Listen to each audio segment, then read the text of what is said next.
Direction ഒരു downward sloping from left to right ആയിരിക്കും. Then നമുക്കിവിടെ ഈ ഗ്രാഫ് ഒന്ന് നോക്കാം.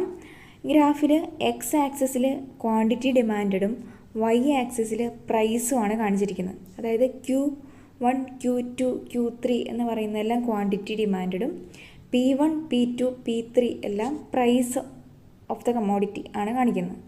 ഓക്കെ, അപ്പോൾ പ്രൈസ് P1-ലുണ്ടാകുമ്പോൾ, P1 എന്ന് പറയുമ്പോൾ ഏറ്റവും ഹയസ്റ്റ് പോയിൻ്റാണ്. അപ്പോൾ പ്രൈസ് ഏറ്റവും ഹയസ്റ്റിലുണ്ടാകുമ്പോൾ ക്വാണ്ടിറ്റി Q1 ആണ് അതിൻ്റെ നേരെ വരുന്ന ക്വാണ്ടിറ്റി. കണ്ടോ?